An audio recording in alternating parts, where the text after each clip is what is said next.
Good morning, everyone.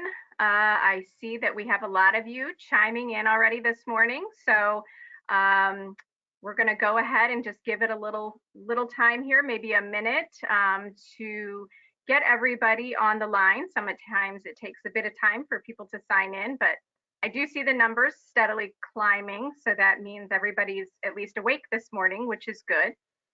So welcome to all of you. I'm going to go ahead and get started with some general housekeeping. So as everybody's kind of signing in, I'm going to go ahead and just get started. So good morning, and thank you for everyone for joining us this morning for our first summit of 2023. All participant lines have been muted to ensure the audio quality and provide a distraction-free learning environment. At the end of each presentation, we will allow for a short Q&A. You can use the comment section to send questions, and we will address as many questions as time allows. At the end of this program, we will send you an evaluation. We ask that you provide us feedback to ensure that we best serve our lupus community and provide engaging future programming.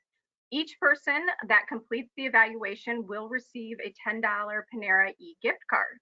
I'd like to take a moment to read a brief disclaimer. The Lupus Foundation of America, Greater Ohio Chapter does not give medical advice to patients regarding their lupus treatment.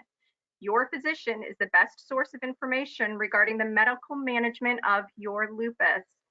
This program is available for information and educational purposes only. The information provided by other providers and/or professionals within the context of this program is not necessarily the opinion of the Lupus Foundation of America, Greater Ohio Chapter. We will now begin the virtual Winter Summit, How Our Environment Impacts Lupus. Thank you for joining. My name is Adrienne Fernandez, and I've been dedicated to the mission of the Lupus Foundation of America, Greater Ohio Chapter for 10 years. I am also a patient, so I understand the journey that many of you face and the difficulties. We have an excellent panel joining us this morning from the Ohio State University Wexner Medical Center. I'd like to thank all of you for joining us this morning and for taking the time. Before we officially begin, I'd like to take a moment to recognize our generous sponsor. Funding for this program has been made possible by GSK. We would not be able to hold important programs like this without pillar organizations such as these. Thank you to GSK for your generosity and your continued support of the Lupus Foundation of America, Greater Ohio Chapter. Our first speaker is Dr. Alexa Meara. Dr. Meara's topic today is lupus research and the environment. Alexa Meara, MD, MS, is a graduate of the Georgetown University School of Medicine.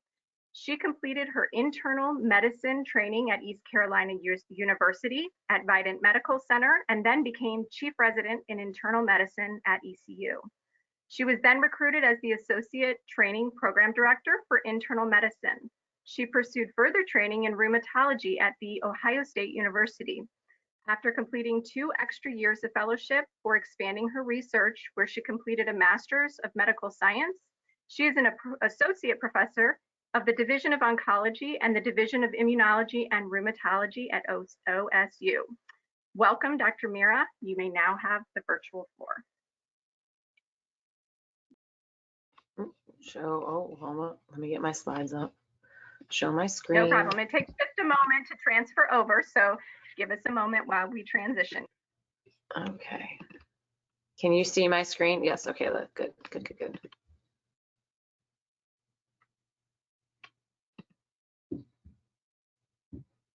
All right, you guys good? Can you see all that? Perfect.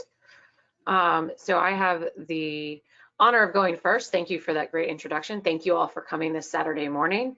So we're going to talk a little bit about lupus, and I'm going to start off with a little bit more of a broader view of what lupus is and kind of understanding how we think about it to get to why the environment is important and what ongoing research is happening. Let's see if I can move my slides forward. Okay, so basically how this all works, and we're going to talk a little bit about autoimmune diseases because I think that's kind of important when it comes to lupus, is an autoimmune disease characterized by inflammation in many organs. And basically what happens, when we're all sick, we all don't feel well. So when you have the flu, the virus, a stomach bug, anything, right, you don't feel well. And that means your immune system is upregulated or revved up or accelerated to fight off whatever foreign body is there, whether it's a virus, whether it's a parasite, whether it's a bacteria, whatever it is. And then at some point, the illness ends, right? You go back to feeling better. You go back to feeling more normal, one might say. However, in an autoimmune disease, what happens is the body inappropriately attacks itself, meaning that those same mechanisms that attack a virus or a bacteria will attack itself. And this is what happens in lupus. Compared to other autoimmune diseases like rheumatoid arthritis or various other things, the issues related to lupus can be very heterogeneous or can involve multiple organs. So when we think about arthritis, we think about joints, right? When we think about lupus, we think about many organs. We can talk about the skin, we can talk about the heart, we can talk about the joints, we can talk about just the over body. So when we talk about an autoimmune disease, meaning that our body's inappropriately attacking ourselves, so inflammation in many different organ systems, and everyone's lupus is very different. A market of kind of a unique partner of lupus is what we call the autoantibodies, right? So basically, these are the blood works that we look at. We're going to talk a little bit about autoantibodies to make sure we understand kind of what they are with various components. So basically, it's an antibody, just like you want to fight off. That's why you get flu shots or COVID vaccines. You want antibodies to fight off the virus. Your body has antibodies to itself. And then these are what then builds the inflammation. And then this is where we get damage and end organ involvement or damage, where the inflammation occurs in those specific organs. And unique about lupus is what we call immune complexes. So basically, it's almost like all the immune cells come together and deposit in that specific organ to cause damage. So it's the best way to kind of explain that. Let's go to the next slide. So just a brief moment on autoantibodies, because I think this is a big deal in lupus, and we talk about ANAs, we talk about autoantibodies a lot in lupus. So we all have an understanding of what that means, because this matters when it comes to the environment. So an ANA, which is an autoantibody, is an anti-nuclear antibody, which means basically the antibody is attacking something in our own nucleus, which the nucleus is kind of like the mind of the cell. Is seen in about 95% of patients with lupus. However, these autoantibodies, if you're just checking, if everyone in the world gets checked, you'll have seen about 5 to 15%. So an autoantibody doesn't necessarily mean you have an autoimmune disease. They're not necessarily correlated that way. It's more if people have certain symptoms and then you see certain antibodies, it's an easier way to say that they may or may not have the disease. So I think that's really important when we think about it, because not everyone with an ANA actually has lupus. They may have other diseases also, or they may have nothing. So it's just important to know that, modern medicine and the way that we check for these things isn't perfect, and they aren't 100% correlative, right? That doesn't mean that if you have X, that means it definitely equals Y. So these are the kind of things we look at, and this is actually a picture of staining of ANAs, this green picture of what it looks like if we were looking at it in a cell of patterns and different things of what it looks like. So it's really, really important that we kind of have an understanding of what the blood work that we're doing, why we're testing the blood work that we're testing, and then how we're going to be able to move forward about understanding what the disease process is. And again, we'll get to the point of why this is important for the environment. So we're going to talk a little bit more about other antibodies so that you all see that you typically see in your labs or different things. So an anti-dsDNA or double-stranded DNA. So again, this is an antibody to DNA, and it's seen in 60% of patients with lupus. It is usually correlated with lupus nephritis, and you can see those antibodies. You can see more antibodies in patients that flare with lupus nephritis. But again, if someone just has an anti-dsDNA, that doesn't mean they have lupus nephritis. Right, so I think it's really important that we know that we test these for very specific reasons. So it's important to see that there are correlations, but as you can see, it's not 100%, right? 60% of patients with lupus have this, so not all patients have this. And so there are also moments if you had an antibody and then they disappear, what those means. So I think that we get very anchored to these labs, and in rheumatology in particular, particularly in lupus, The labs can be useful, but they're not 100%. And so it doesn't mean you don't have a disease. It doesn't mean you don't have this disease. It just means it may not be interpreted the same way. So anti-Smith antibody also can be seen in lupus. That's only about 30% of patients. So again, you know, every patient's lupus is different. Every patient's lupus has different antibodies. And so trying to find the right pattern and what that means for you specifically may be very unique and different compared to other patients. So when we think again about the diagnosis of lupus, I think that it's overwhelming and that it's based on so many different criteria. And so I think it's important to think about that it's usually a lot about symptoms. The symptoms are really, really important in what we ask about. And the antibodies are helpful, but what's more important are your symptoms, right? Are you having mouth ulcers? Are you having joint pain? You know, despite how important fatigue is and how much it affects daily life, fatigue is actually not one of the criteria, but that's why we try and ask other questions about chest pain, shortness of breath, you know, stomach issues, eye issues, skin issues, because that can help us figure out what's going on in the body. Is it lupus? And also depending on the symptoms that are made in lupus, we can also tailor the medications depending on what happens. So I think these are really, really important things. And these are why we ask these questions. I think sometimes it can seem overwhelming, or 20 questions. Your doctor is going, do you have this? Do you have this? Do you have this? Do you have this? Do you have this? And you can be no, no, no, no, no, or yes, yes, yes, yes, yes. But this is why we're asking those questions. We're trying to figure out what the best treatment options are, what's going to be best for you and your specific disease. So as we know, lupus has a lot of symptoms, and that's why we kind of ask those things about low-grade fevers, photosensitivity, right? You're in the sun. We're going to talk about the sun. Ulcers in your mouth or nose, muscle aches and pains, joint pain and arthritis, inflammation around the heart and lung, which is either the pericardium for the heart and the pleura for the lung. We have Raynaud's, which is the poor circulation in the fingers and toes, often have the butterfly rash, which excludes the nose, and fatigue. I mean, and this is not even including any of the kidney issues or other things that can happen. So this is just a very common thing in what we see. But unfortunately, the things that count for criteria when you really think about treatments, you know, are things that we can measure really well. So we can measure arthritis really well. We can measure photosensitivity and ulcers really well. It's really hard to measure fatigue, despite that it is very prevalent and very debilitating.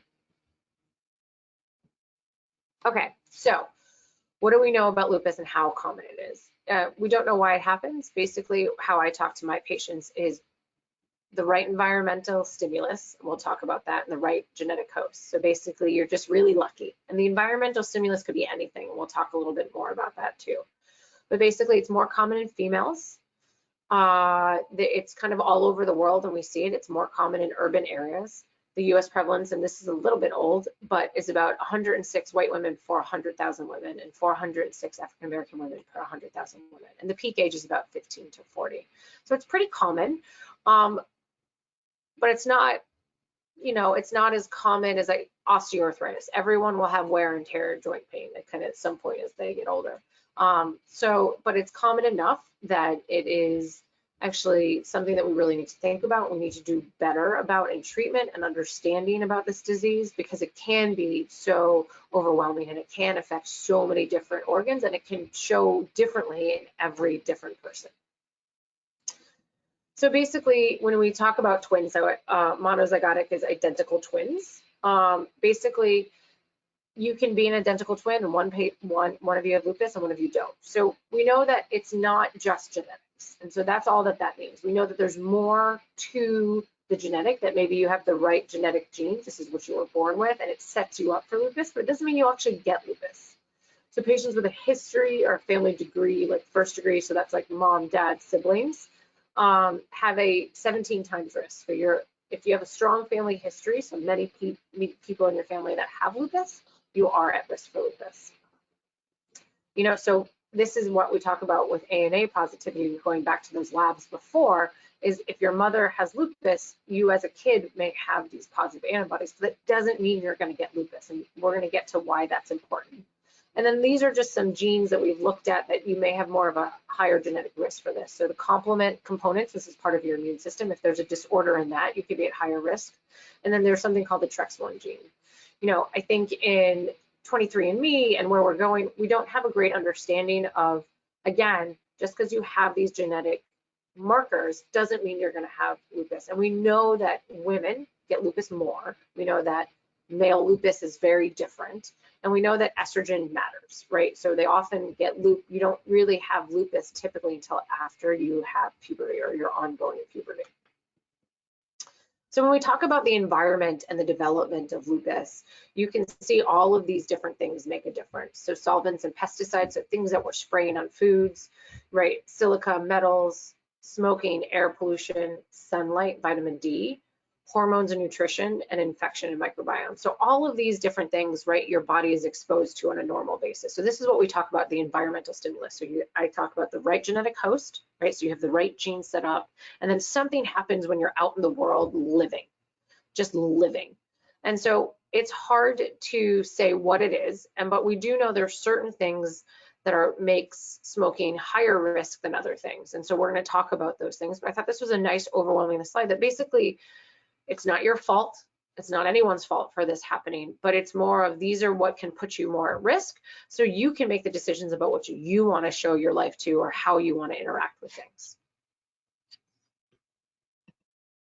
So this is what the environment is. So these are we're going to go through a couple of things. So cigarette smoking. So cigarette smoking puts you at risk for lupus. Why? So smoking itself causes damage to the DNA by the oxidative stress. So fundamentally smoking and the toxins in cigarettes cause, right? So therefore you have an increased risk of having an autoantibody. So therefore your dsDNA antibody happens.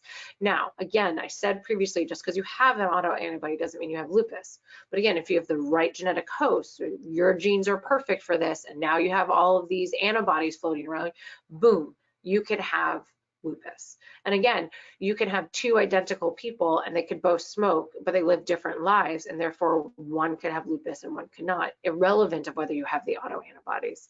There's actually conflicting evidence on alcohol. Some say that alcohol and the oxidative stress or the damage it causes lupus. Some say it's protective. So it's really confusing about alcohol in general. Everything in moderation is going to be really, really key, and maybe avoiding things that cause inflammatory responses to your body. So if you have inflammatory responses to alcohol, it may be something to avoid. So there's newer data also then on silica, which is something you can breathe in. It can be around the world. So crystalline silica increases oxidative stress. And this is a really nice little slide. So here's your silica right here. And then these are your inflammatory cells. So these are cells that come in. So silica is kind of like a crystal or a needle, one might say. And then your cells are like, what is this? This is foreign. I don't like this. So they kind of like combine it. The macrophage kind of eats it. And basically they eat it. And then they're like, well, and they try and break it apart. And therefore that in itself, as they're breaking apart, creates inflammation. And the amount of inflammation that happens can make more and more inflammation. And therefore you can get lupus, you can get autoantibodies, as we talked about. And again, the right environmental host, the right genetic host or the right environmental stimulus can cause something. Again, it's not something you can always control either. So you don't live in a bubble, right? Everyone has their life. And so it's just something that we learn to manage and how we can minimize risk. So I don't want everyone to walk around in some sort of bubble because it's not going to work either. And next slide. So we're going to talk about some other things for infection. So one of the big infections is mono or EBV or Epstein-Barr virus. There's a lot of mixed data on that if you have mono or EBV that you'll have lupus. Again, we're going to go back to this theme. You have the right genetic setup, and then you're exposed to some foreign body, and if it's a virus like EBV, it could happen. We do know that women, so the X chromosome is vital to having lupus, and that we're going to talk a little bit about more too. Air pollution and diet. So we're going to talk a little bit about that. And I know there's a whole lecture on diet, so I'm not going to go quickly into that, but we're going to talk about what happens when I said you can have identical same genetics, but one person can have lupus of the twin and one can't. And that's because things happen to your DNA and your genetics after you're born. And that's called epigenetics. So there are changes that happen to your DNA and how they make proteins. And so we're going to talk a little bit about this and what changes. So this is a perfect example. So you're breathing in something, air pollution, silica, whatever it is, a virus. And then basically it upregulates your immune system, and therefore your DNA slightly changes. And what happens is you add a methyl group. So basically your DNA, I'll show it to you on the next slide. So basically what happens here is your DNA, this is your DNA. And what your DNA makes is your DNA codes for proteins, and then the proteins make things, right? So if you change your slightly DNA, how your body reads that DNA to make proteins will change. So epigenetics, or this up here, is looking at this little methyl group gets attached. And so therefore, it changes the way your proteins are made. So it changes the way your inflammation is handled. It changes the way you handle things. It changes everything. So this is really important, but this happens after you're born, right? Your genetics are made, these are your DNA, and then things happen to the DNA through life, the development, kids, whether you had a C-section versus vaginal birth, whether you had allergies as a kid, whether you had dogs or cats, you know, how you ate, what medicines else you take, how many antibiotics you had as a kid, what you eat. Are you a vegan? Are you, you know, an omnivore? Do you eat whatever you want? Do you eat more sugars? Do you eat more processed food? How do you exercise? What do you do for a living? So all of those things that affect everything you go, where you travel, what, you know, whatever things happen, changes the way your DNA is. And so therefore that changes your proteins, and that can lead to different things. You know, it can lead to, as it says here, it can lead to cancer, it can lead to autoimmune disease, mental disorders, and diabetes. We still don't have an understanding yet of how to modify this, really what to do with this, and how we can kind of fix this. And so this is why we're still learning in medicine, but we do know that these are factors that change the way our DNA works, which means our environment matters. And so going back to kind of thinking about smoking, air pollution, and that kind of that original slide, which I can quickly go back to here. Oops, this one right here. It matters our life, right? And what happens, but you can't control it, and you did nothing wrong. So now it's just about whatever you do and live your life, and then knowing that if it happens and you develop an autoimmune disease, we can help manage that. So now going back to sun. So there's been some good data suggesting that UV lights can trigger flares. I think all of you with lupus know that that's why we tell you to wear sunscreen, wear UV clothing. However, it doesn't appear that UV light causes lupus. So it's only more of UV issues once you have lupus that are some of an issue. So again, this goes to this idea of epigenetics. Once you develop an autoimmune disease, you're slightly different. It's kind of like pregnancy. Once you've been pregnant, and you've had a baby, your body's never the same afterwards. Maybe the same weight, it may look the same, but you know it feels just differently, right? So your immune system is just a little different. So this is just showing, like, right, the sun, it affects the skin. Somehow there's a little bit of damage there. We talk about the DNA, right, and the changes there, and then that can create inflammation. So then we just want to talk about a little bit of updates of research and medications here. So there's a lot going on in lupus in the last couple of years, right? So now we have a lot more drugs. Plaquenil or hydroxychloroquine are anti-malarial drugs we give to all of our patients unless you cannot tolerate it.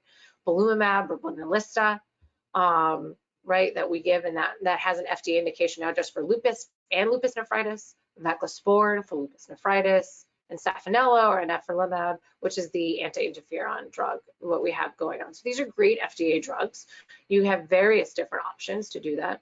And as you can see over here in the research medications, and I'm not going to go through all of them, but there are various different antibodies. We're taking drugs that have been used for other diseases and trying them. So there's a lot of ongoing research. So for those of you with lupus and you feel like the medicines you're on aren't working, look, there's so much more coming down the pipeline. We're doing a lot better about that. And those that may not have tried or feel stuck, or if those are feeling great, know that if you do feel stuck or you feel like your medicine isn't working, we have those opportunities to do that.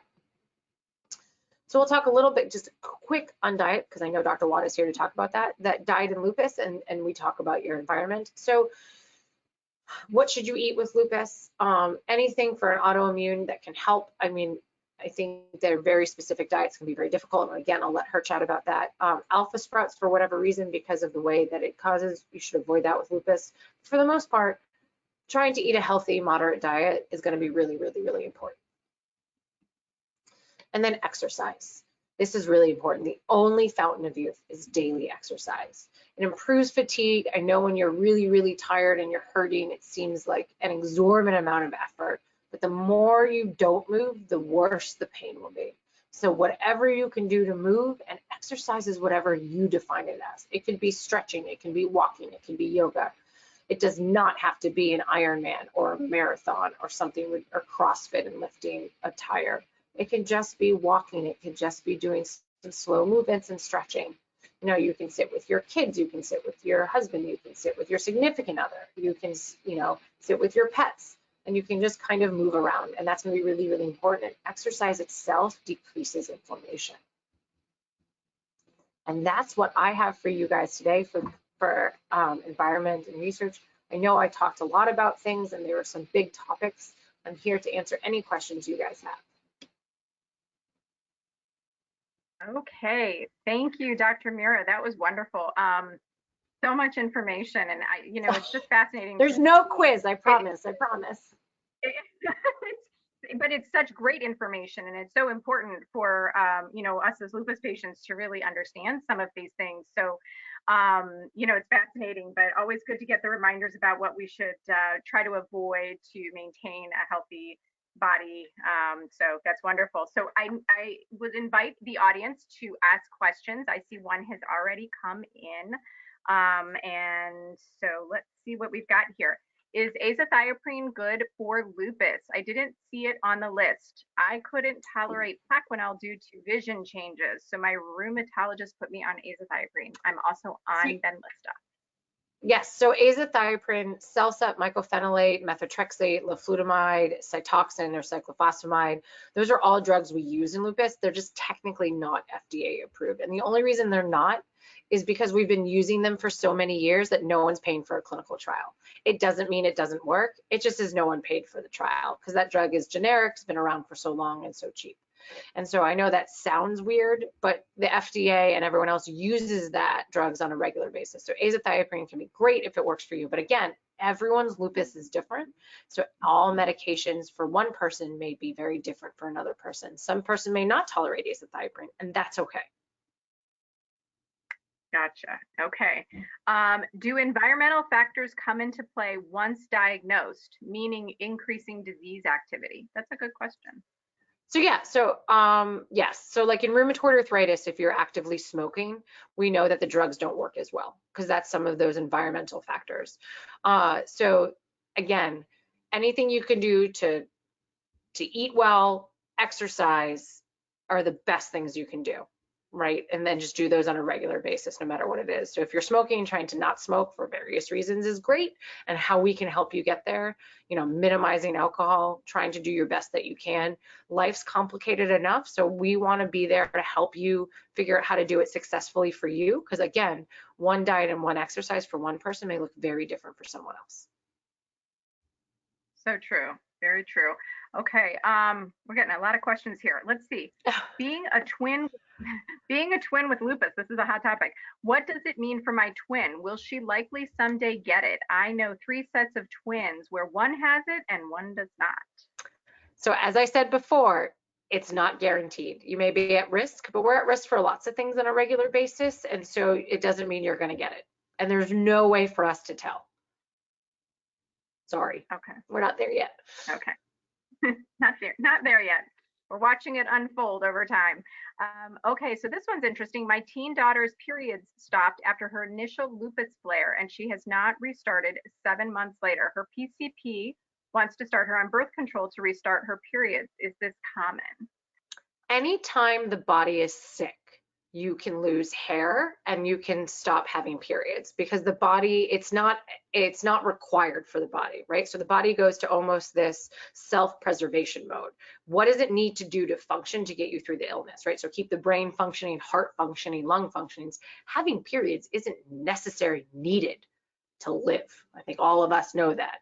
So it's really important that that's a kind of a marker of of the body not quite being healthy. And then once you get back to a healthy, like kind of baseline, you may need to kind of kickstart those hormones again to restart that.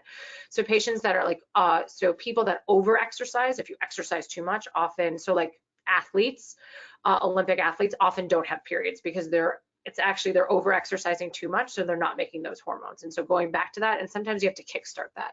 So that's pretty common. So hair loss when you're really sick, when you interrupt the hair cycle, as well as interrupting your period cycle, can happen very commonly. And sometimes hormones can help to kickstart that, because you want to kind of get back to a kind of a regular cycle to kind of help with that. And sometimes you just need a little help getting there. Gotcha. Okay. Let's see. Should sugar be avoided in your diet? Dr. Wada has many feelings about that. I would say things to process sugar is a problem. I think in the United States, it's a problem. I think I think you need to do what you can to kind of minimize it. Like, I don't know that I can get through the day without any sugar. So, I think it's like not eating. Yeah, I know, dark chocolate, right? So the idea is your diet should not be only Snickers, right? Like, that's the point. You should have color, right? The color on your plates, you should have various colors. It shouldn't all be one color. Okay. We have so many questions. I'm going to try to get to Dr. two more. Wada is going to talk a lot more about diet. So if you have diet questions, we may want to hold those till after her talk. And she's more of an expert in that than I am. So let's be honest. Okay, and I actually have some germ kind of questions too, so I'm going to save those for Dr. Lin. Let's see. Okay. I don't understand that question. Let's see.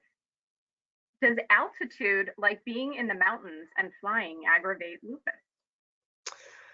I think, no. So a decreased oxygenation, your body can get used to that. So if you live in that state or you fly all the time, your body's used to that. That's what, an environmental, that will be changed. However, if you go, any change in the environment can cause kind of an inflammatory reaction. So it could. I don't know that there's a lot of research to suggest that.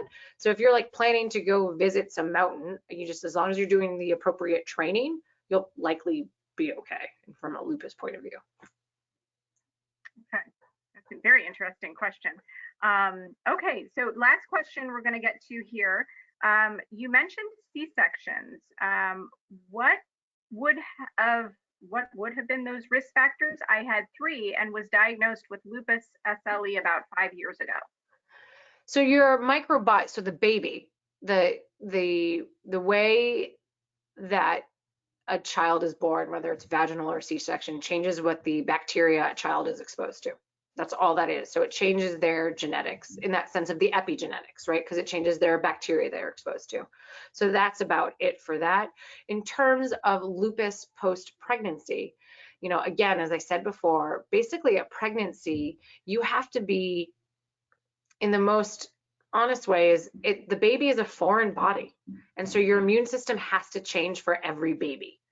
And so therefore, that's the environmental factor. And so that could be what changed you to put you more at risk for lupus. Again, it's not perfect. You did nothing wrong. It just is what it is. But rheumatoid arthritis, all of those things can happen, just like anything else can happen at any point. But particularly for women, pregnancy changes your immune system. Again, your body is never the same after each kid. It just is different. That is true. That is true. Okay, well, Dr. Meara, there's more questions. So if we have time at the end, I don't know if we will, we might get to a few more. I'm going to go off camera for a little bit. Yeah, but I'm here and I'll kind of sign on towards the end for more questions. Sounds good. Thank you, Dr. Meara. We appreciate it. Okay, our next presenter is Dr. Judith Lin. Her topic today is lupus and the skin. Dr. Lin is a rheumatologist at the Ohio State University Wexner Medical Center with an interest in treating patients with systemic autoimmune rheumatic diseases. Dr. Lin obtained her medical degree from Penn State University College of Medicine and completed her internal medicine residency at University of Pittsburgh Medical Center.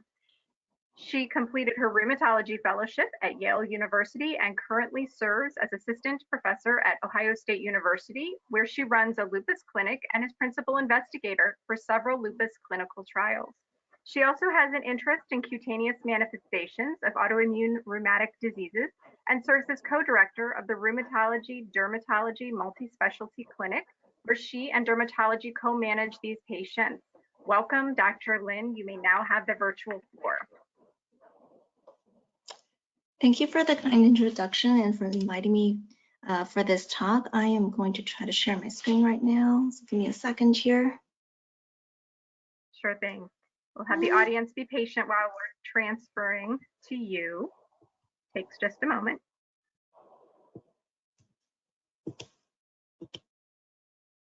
Are you able to see my screen? We are. Okay, perfect. So I hope you will find this presentation informative and helpful. I have no financial disclosures, but I am an investigator in several lupus trials sponsored by different pharmaceutical companies. And for today's presentation, I will provide a brief overview of lupus, with the majority of the talk focusing on describing to you the different types of lupus manifestations in the skin, which we call cutaneous lupus. And I'll briefly discuss some hair, nail, and mucosal involvement in lupus, and discuss some of the treatments for managing lupus in the skin. So what causes lupus? Well, Dr. Meara has just beautifully described some of this, but lupus is an autoimmune disease with different genetic associations, some of which I listed here.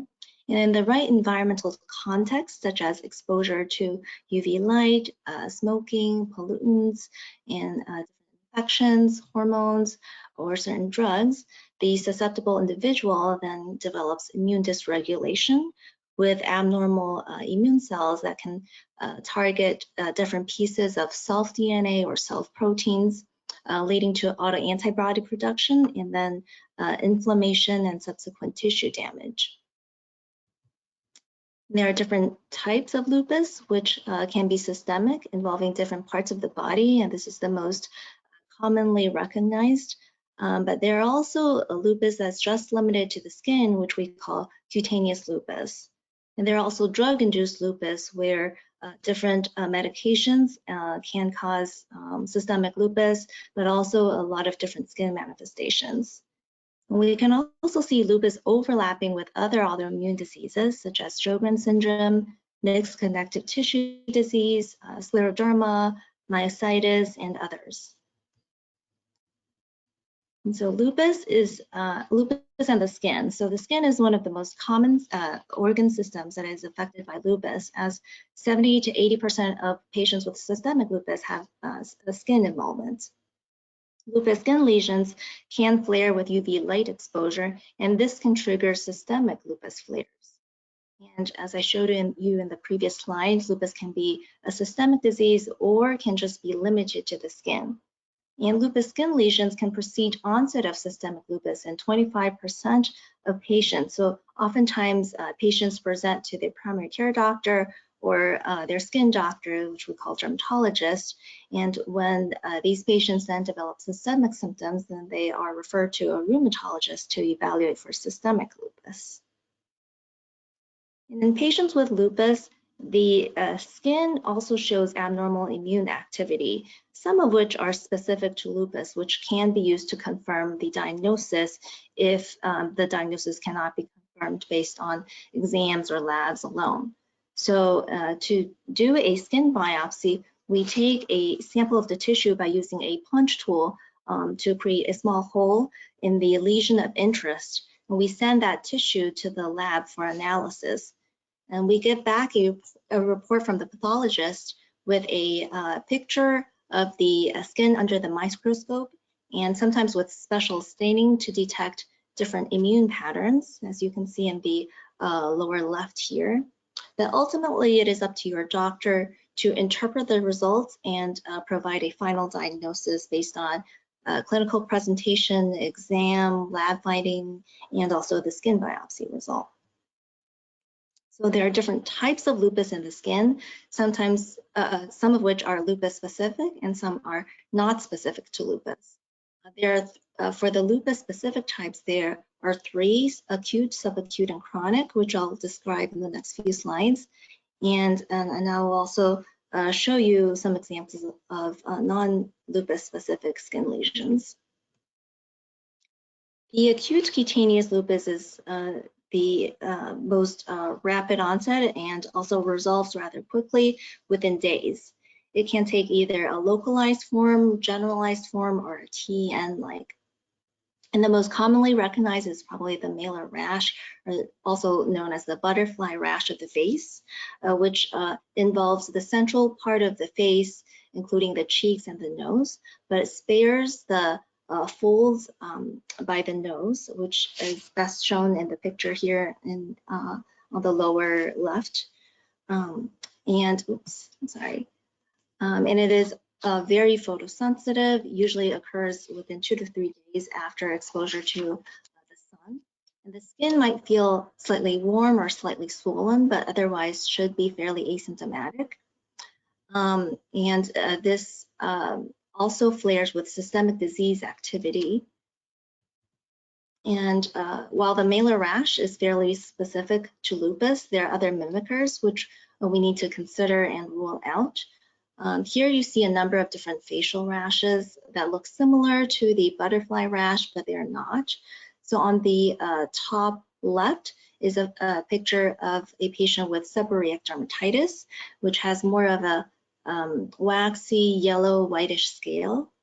And in the upper center, you see a picture of rosacea, which is the most common mimicker of this malar rash, as it occurs in the same similar distribution, but tends to be more papular and has more broken blood vessels than lupus.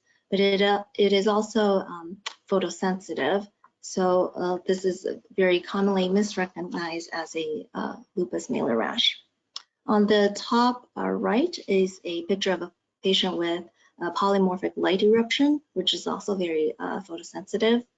In the lower left is a picture of dermatomyositis, which also has a similar rash, but also a rash that involves the eyelids.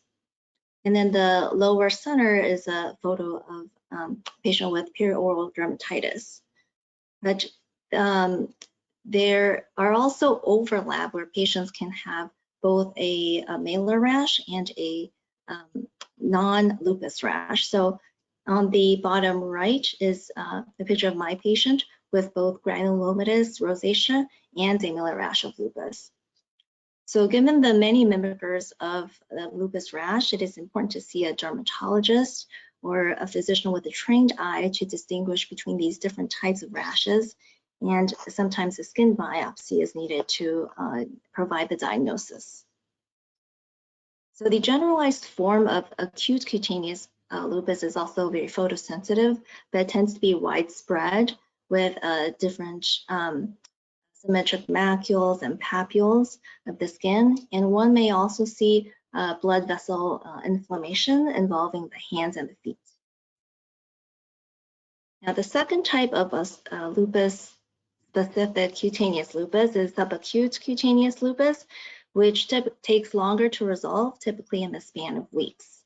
It is also very sun sensitive and follows a distribution that follows sun exposure, but typically spares the face.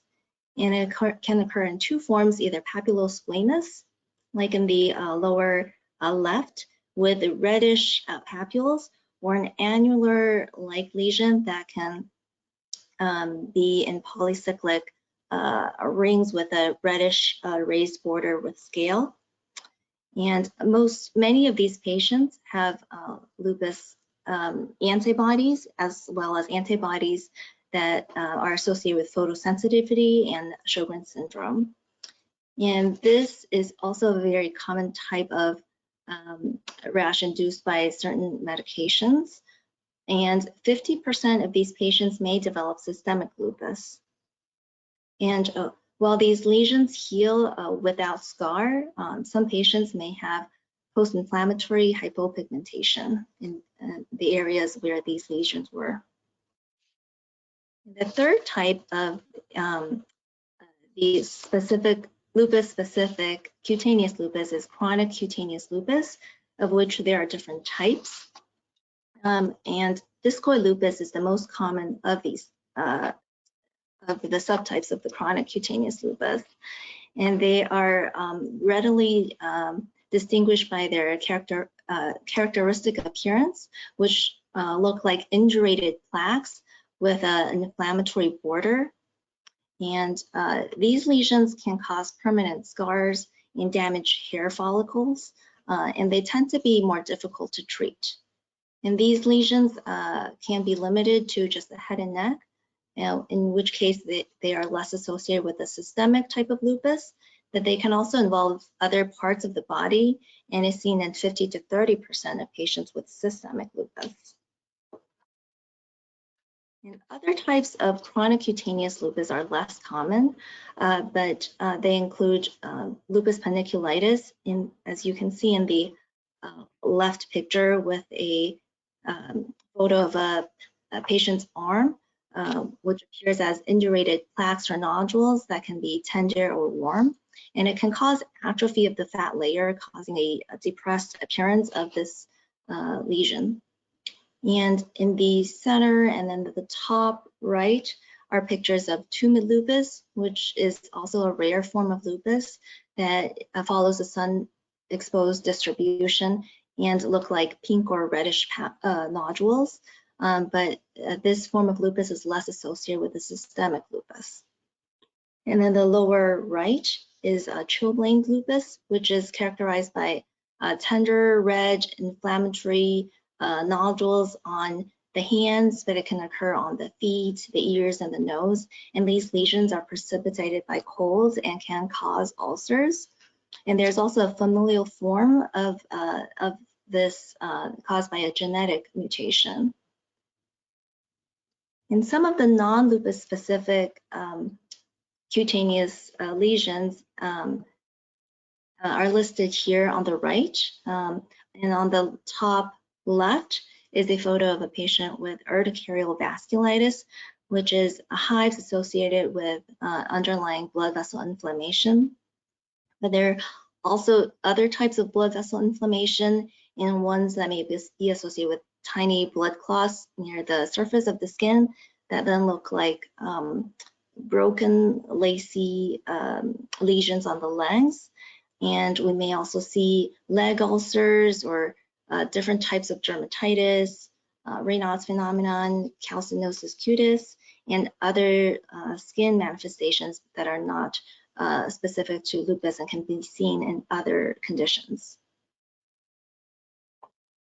And hair loss, which we call alopecia, can be characterized in two forms, either non-scarring or reversible, and scarring alopecia, which is irreversible. The non-scarring alopecia can take either a focal form or a diffuse form, and are mainly either lupus hair, which are thin, fragile hair that break easily, commonly seen near the frontal temporal regions of the scalp, or it can be telogen effluvium, which is a disruption in the normal hair cycle of the hair follicle, causing early shedding. But this form of alopecia responds well to treatment. So here I show you pictures of my patient who has a before and after treatment photo. Other causes to consider for non-scarring alopecia include female pattern hair loss involving the crown, frontal regions, and are hereditary. And we can see iron deficiency, hypothyroidism, tension on the hair causing alopecia, and hair loss from different medications. And scarring alopecia is irreversible due to damage of the hair follicle itself, causing permanent hair loss, and can be seen in a number of inflammatory and infiltrative conditions, and commonly seen with discoid lupus.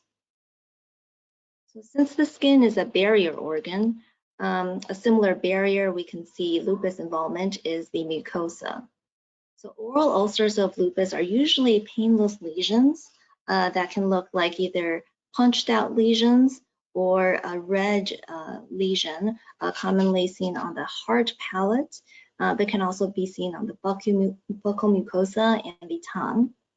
But these may be hard to distinguish from other causes of aphthous ulcers, including those from inflammatory bowel disease, Behçet's disease, vasculitis, or those caused by acidic foods.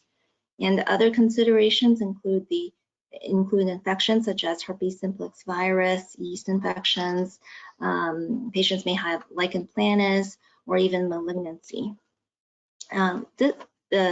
Some of the oral lesions in lupus can be painful, especially if they are discoid lesions, and their bolus lesions are rare. We may also see nasal ulcers and genital ulcers that tend to flare with the systemic disease activity. And these are treated with a combination of topical, immunomodulatory, or systemic immunosuppressive treatments. So the capillary beds of the nail folds provide another clue for evaluating patients with lupus, as they may have swelling and scaling of the proximal nail fold along with abnormal capillaries. So nail changes occur in about 25% of patients with systemic lupus, again due to altered keratinization of the nail matrix, leading to this type of distorted appearance with ridging, and the nails may be brittle. However, the nail changes are not specific to lupus and can be seen in a variety of conditions. So for treatments, it is important to use protective measures to prevent a lupus flare. So non-pharmacologic treatments include sun protection with an SPF of 50 or higher, 30 minutes before sun exposure, or avoiding going out between the hours of 10 a.m. and 4 p.m. We also recommend wearing sun protective clothing with sun protection and wearing a large brim hat. Because of the sun avoidance, a lot of our patients are vitamin D deficient, so we recommend supplementing with vitamin D at least 400 units a day, but some patients may need higher doses depending on their vitamin D levels. And smoking cessation is very important, as Dr. Meara had discussed already. Smoking is associated with lupus flares, and smoking also has been shown to decrease response to anti-malarial treatment, making the treatments less effective. So for mild and limited disease, we recommend localized treatment with different creams, ointments, shampoos, often involving steroids, but some may contain calcineurin inhibitors or these immunomodulatory agents. For patients with refractory lesions, they can be given a steroid injection directly into the lesion of interest. But long-term use of localized steroids can cause skin thinning, easy bruising, these stretch mark-like lesions. So it is recommended to use only sparingly. And also a rosacea-like dermatitis can appear on the face, as you can see in the top right picture. But a lot of times our patients may require systemic treatments for moderate disease, and anti-malarials are used as first line. So these include hydroxychloroquine and chloroquine, and these are very effective for certain types of lupus. But there are several side effects to watch for, including retinal toxicity, which means damage to the retina, usually with a longer duration of use. But we recommend a yearly eye screening with the eye doctor to watch for the development of this. Some patients may require dapsone or retinoids, which are a vitamin A derivative for certain types of lupus, but they have other unique side effect profiles. For patients who need acute control or severe symptoms, we give them systemic steroids, either in the form of pills or injections, because a lot of the anti-malarials or immunomodulatory agents can take longer to take effect. For patients who need immunosuppressive treatments, there are many different choices in the forms of pills, injections, infusions, and some of the medications that we use are listed here. But these treatments tend to be associated with a higher risk of infection, organ damage, cancer, and other potential toxicities. So as I've shown you in this presentation, the skin is a common site of lupus activity that can be limited to just the skin. think I lost my presentation. Can you still see my slide? You can, okay. We can still see it. What happened, I can't see my slide, but let me try to close. Oh, here, okay. Okay, so the skin is a common site of lupus activity that can be limited to just the skin or can be associated with a systemic disease.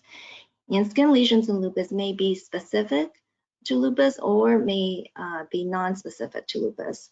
And a lot of times a dermatologist with a trained eye can be very helpful, but it may not be easy to distinguish based on exams or labs. So skin biopsy can help to confirm the diagnosis and exclude other causes.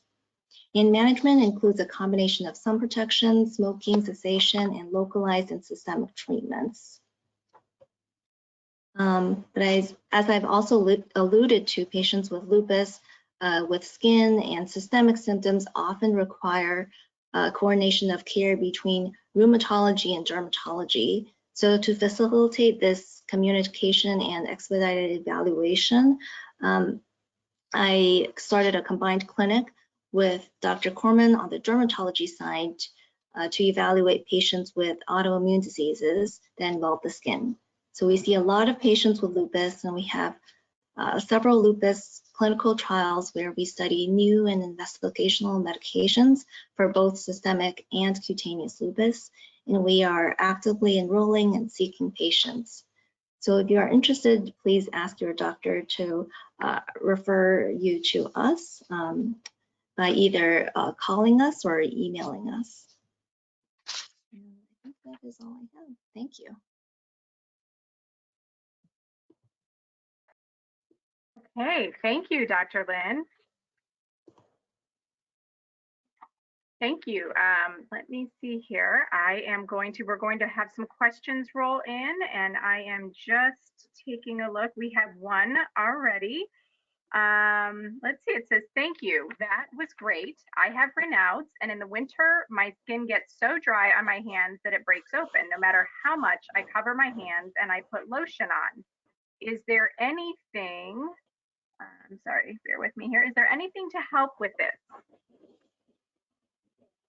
Yeah, definitely moisturizing is important, but for Raynaud's, because the blood vessels are spasming in the cold, which can lead to reduced circulation. A lot of times people with severe symptoms that are not controlled with conservative measures may need additional medications. So I recommend the patient discussing with their doctor as they may need prescription medications. Okay, great. Over a year of hairless, I went to a dermatologist, and that's how I was diagnosed with lupus. I may have waited too long to seek treatment because after seeing 2 dermatologists, they were not able to have my hair come back.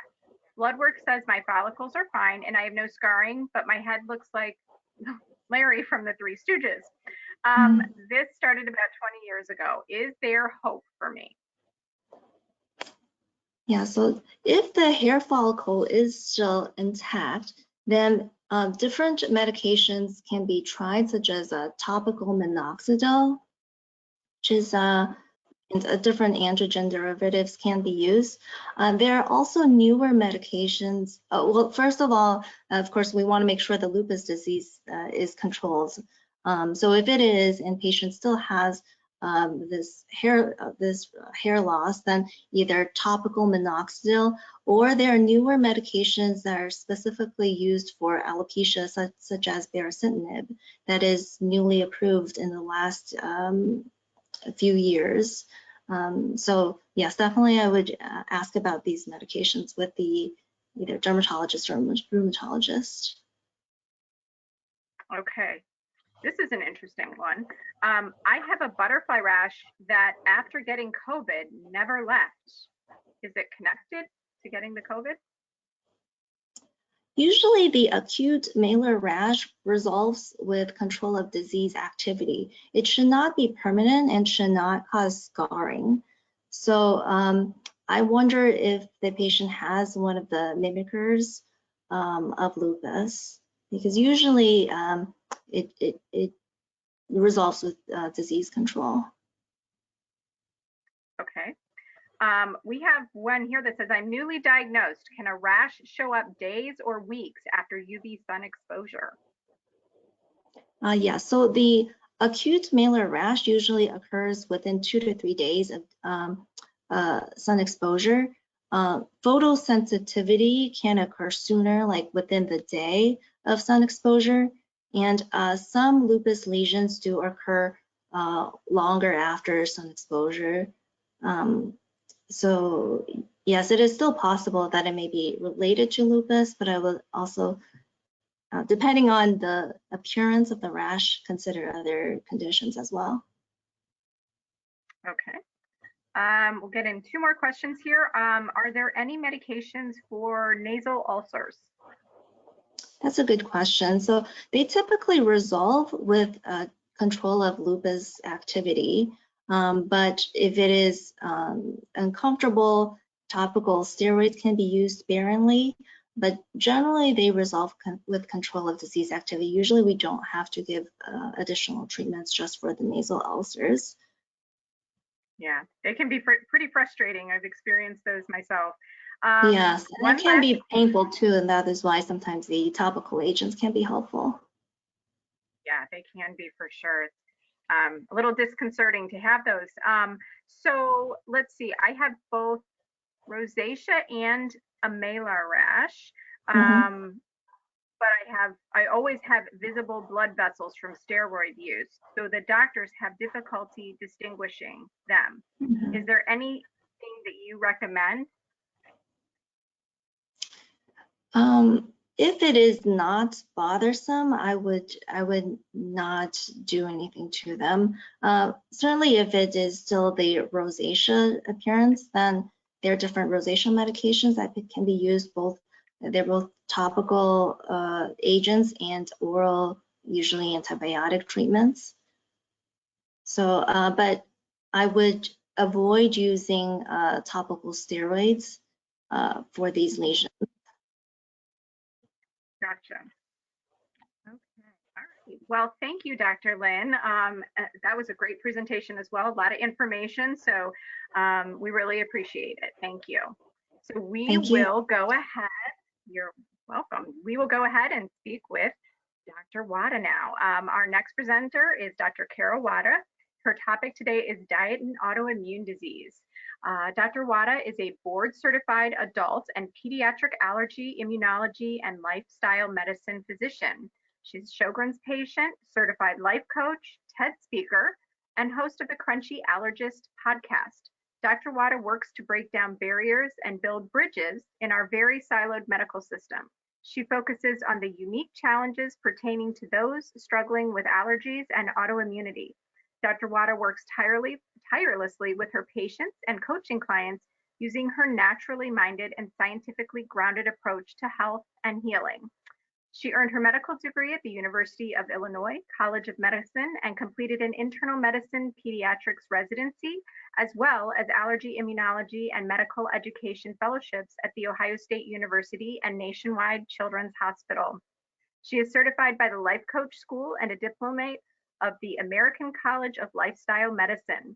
She currently serves as Assistant Fellowship Director and Assistant Clinical Professor at The Ohio State University. Kara has been featured on NPR, U.S. News and World Report, Popular Science, and Reader's Digest, as well as multiple podcasts and television interviews. Dr. Wada, you may now have the virtual floor.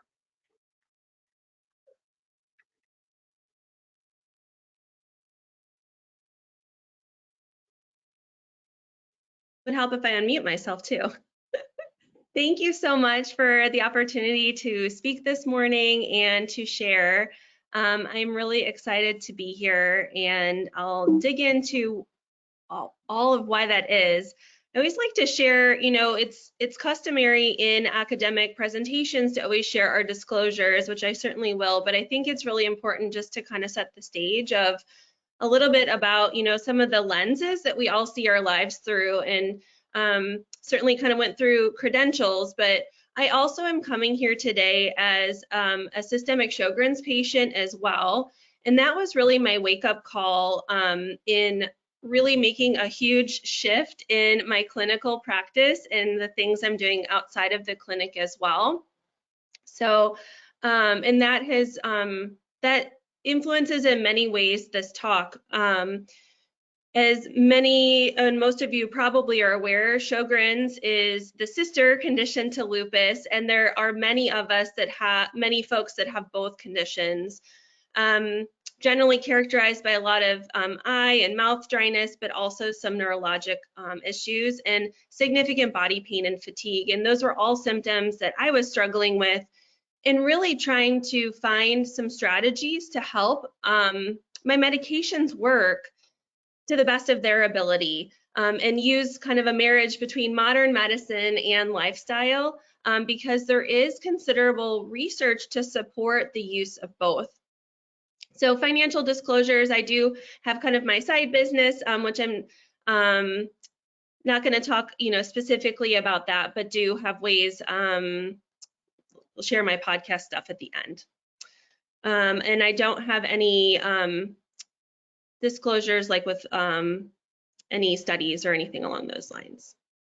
So, sorry, I'm hitting the buttons in the wrong direction, which is not helpful. There we go. So just a quick overview. I'm going to do a brief word on the idea of immune dysregulation. This is just going to summarize what Dr. Meara really spelled out so beautifully in the initial presentation. I'm going to share kind of the 5 daily must-have habits that are really influenced by lifestyle medicine, and a large focus of that is going to be on the nutrition piece. And then I wouldn't feel like I wasn't at least sharing a little bit additional about my story and some of the struggles that I had, which are some tips on how to navigate kind of not only healthcare, but the wellness industry with a little more confidence too, because I think that's really, really challenging to figure out, okay, what the heck is worth maybe trying and what, maybe should we tap the brakes for. So I talk about the immune system and especially as we're talking about autoimmunity and allergies and immune deficiency, all of these things are misbehaving immune system. The immune system is not doing what it's supposed to be doing according to the textbook. And the term that we use as immunologists, both rheumatologists and allergist immunologists, is immune dysregulation. It means that the system is, for lack of a better term, out of whack. And the immune system is incredibly complex. I'll never forget, I was about 4 weeks into my fellowship, and we're going through kind of some of the basic science of how the immune system cells talk to one another, how they recognize infection, how they go to fight infection. And I was like, man, I have this. And then the 4th week came along, and it was like, that scene in The Wizard of Oz where Dorothy, taps her shoes together and is like, I'm not in Kansas anymore. Like this really got really complicated really quickly. And so in allergy, the immune system is recognizing the outside world as a danger signal inappropriately. Autoimmunity, there's a failure of the immune system to recognize ourself as safe. So it's a failure of tolerance. And then immune deficiency, I mentioned because unfortunately immune deficiency for many folks will increase the likelihood of them developing allergy or autoimmunity. And that's an area that I clinically take care of in addition to allergies. And in that case, the immune system has either difficulty appropriately recognizing infection and or fighting off infection and or cleaning up the after effects after infection has gone through. And that then sets up the stage for the immune system to potentially inappropriately recognize our own cells, our proteins, our parts of us as a danger signal when it shouldn't. And so that is why in some instances, we may see folks who have had an infection have a flare-up of their autoimmune condition, especially lupus, and or we also will sometimes, as physicians, cause immune deficiency through some of the medications we use because we are trying to rebalance that dysregulated system and tap down some of the overactivity that we're seeing. So as Dr. Meara also mentioned, there are steps that lead towards the clinical presentation. So us developing the signs and symptoms that would suggest to us that we need to go see a physician, and the physician is able to then diagnose clinical lupus. And that sometimes for some people will occur pretty quickly, and for other people that occurs over a slower period of time. But we start off with the genetic kind of potential. Certain genes get turned on or off, and this actually can happen not only in our own lives, but also in our parents' or grandparents' generation too, and get passed down. And then we are exposed to different things throughout our lives, different infections, different toxins like smoke or pollution, the way that we eat, infections, and these then set in place certain changes that then occur in how our immune cells communicate with one another, and then the potential for the immune system to go into that state of dysregulation.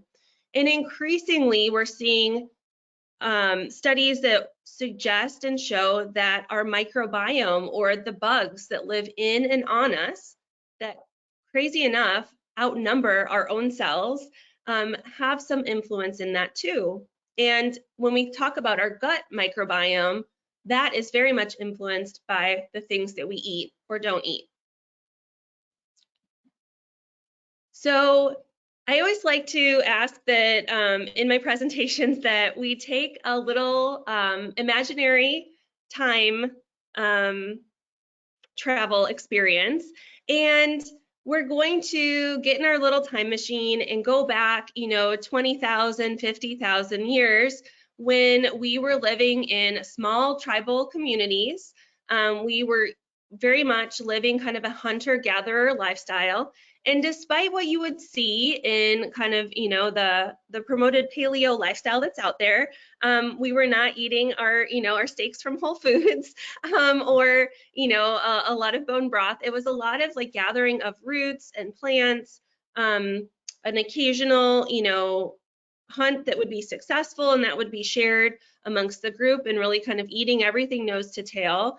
And then we contrast this with this picture of my 4-year-old daughter and I on a Saturday, maybe about 6 months ago, where we are really warm and comfy. We're surrounded, by our comfy couch and our carpets. There's my laptop in the background. We're watching TV, and I think her tablet's in the picture too.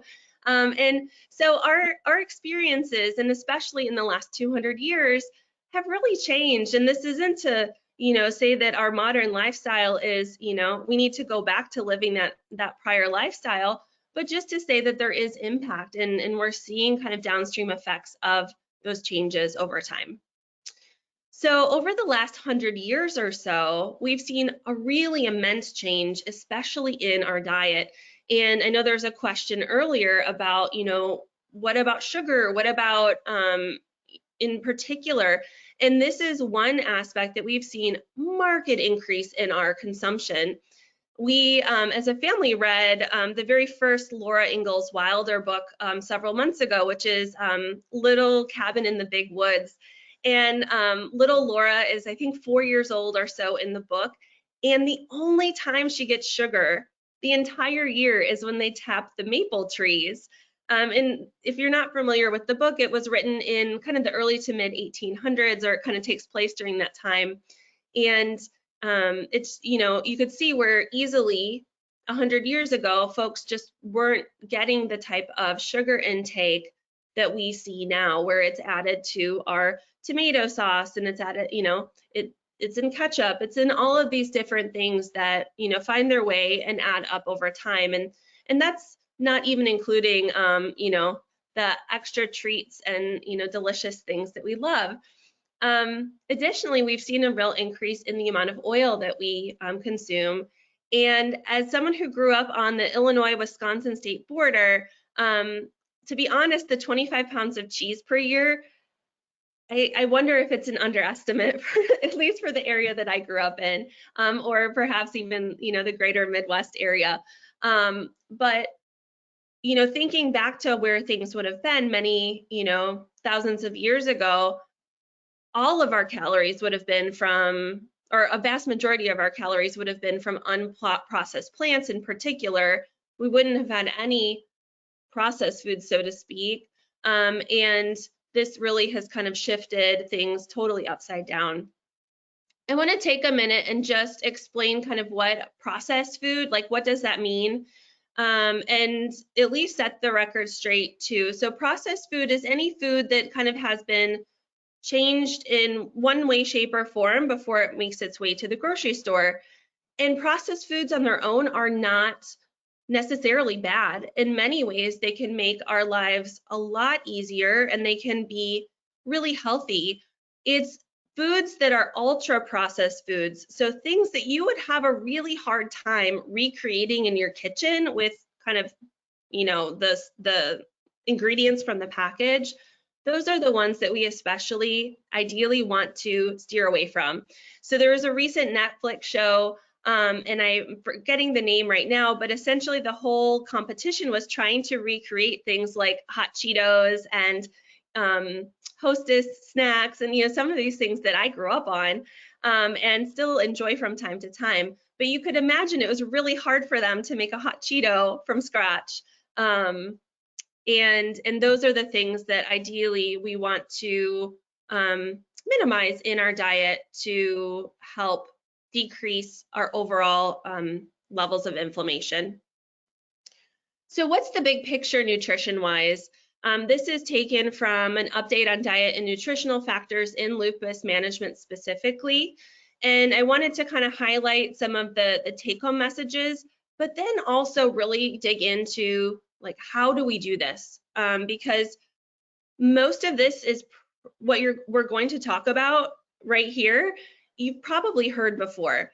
So it's really important that we eat a diet that's rich in vitamins, you know, kind of across the alphabet of vitamins that we get.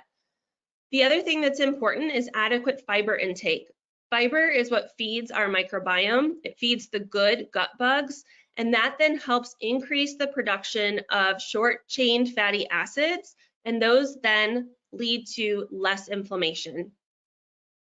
Also important, especially if we have any kidney issues or blood pressure issues, to have a diet that's low in salt. The exception would be for folks that maybe have types of dysautonomia or neurologic issues like POTS. In that case, follow your cardiologist's instructions there. And then we're looking for moderate calorie intake. The other things that have been mentioned multiple times this morning, it's important to stop smoking. And in, you know, over the spectrum of autoimmune and inflammatory conditions, it's really important for us to think about our heart health. And so, you know, being conscientious of our blood pressure, being conscientious of our weight and our cholesterol levels, all of those are going to help decrease the risk of heart and vascular disease, which is one of the main problems that actually, you know, will end up affecting us more seriously as autoimmune patients. And so that is a nice segue into, you know, this idea that there are a lot of fad diets out there, and there are a lot of really pretty extreme elimination diets, many of which have a big component that involves a lot of saturated fats in the form of coconut oil or meat, and meat predominant diets. Autoimmune protocol would be one in particular. And really the science supports eating more plants. Only 1 in 10 of us Americans eats the recommended amount of fruits and veggies daily. So my big push and my bias and the bias of science is to say, you know, let's do things that we can incorporate into our daily habits, because over time, that's what's going to help us the most. If we can find something we can stick to, and you know, work on making those switches or swaps or those little things that will add up over time. So I have a number of, you know, folks or patients who will say, can't I just take a vitamin instead? And this is going to be a little segue into a little bit more kind of personal story, but I always say tap the brakes before you take a vitamin or supplement. And part of this is the bias that I mentioned. I have bias because this is a picture of me going in for a liver biopsy a few years ago, which ended up being attributed to a superfood supplement that I was using to try to optimize my health and try to get some more greens in my diet on, an everyday basis in my smoothie.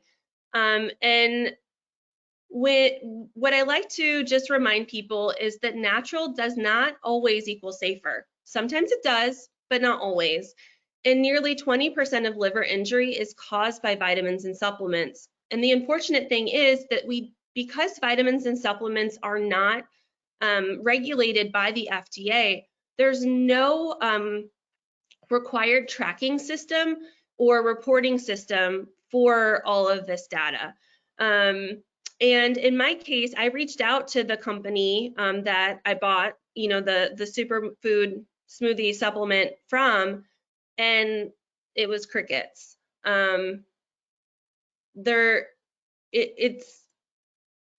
It's frustrating, but it is what we have. So what do we do then? And this is where I say it's important to be a conscientious consumer.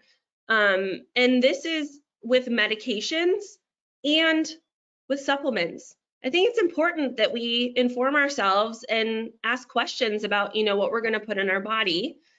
It's also helpful to follow the science and the money. I think there's a lot of discussion over, okay, well, what about big pharma? You can actually look up to see how much we might get in funding, and many times it will say if that's maybe for speaking or if it is for research. And the reality is that partnering, with pharmaceutical companies can really do a great benefit in bringing programs like this along. But what is great about the Sunshine Act is that it provides transparency, which we don't see within the supplement and vitamin market. And what most folks won't tell you with vitamins and supplements is that they tend to make somewhere between 30 to 50% commission on those products that they are promoting and selling. So you can ask the question, are you getting anything from recommending this particular product to me? There also is a lot of data to say that even multivitamins don't necessarily improve how long we live or our health overall. So when possible, getting your vitamins from a food source, you're also not only going to get that, that vitamin C, but if you're eating the bell pepper, you're eating the orange, you're going to be getting the fiber, you're going to be getting all of the related vitamins along with it. And it's a little silly, but it also, I think, tastes better.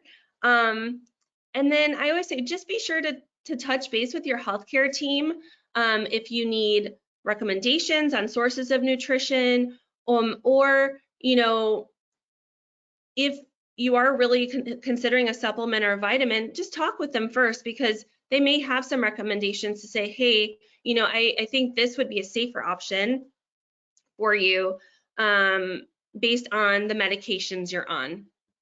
So always kind of go back to your health team and touch base with them. All right, so what's the alternative? Healthy eating, what does that include?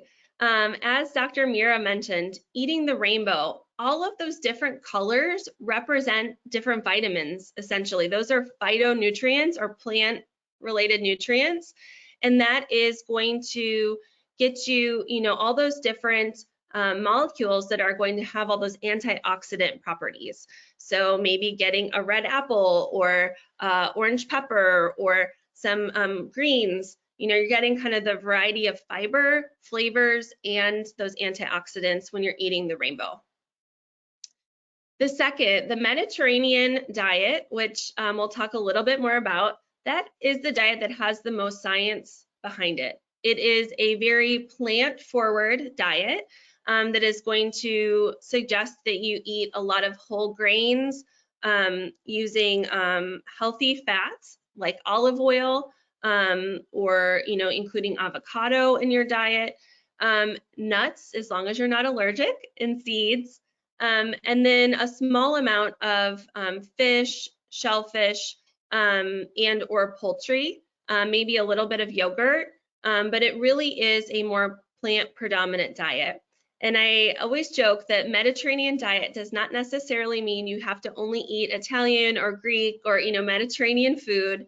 It really can take the shape of all different flavors across, the types of foods that we like to eat. So there are ways to kind of adjust and adapt things like taco night and I'm trying to, and soups and other things that like our family loves to kind of fit the bill a little bit better in this Mediterranean diet.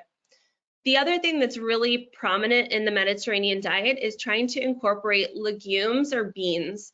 So this is, something that tends to people either love or hate because they can cause some digestive distress, especially if you're not used to eating them.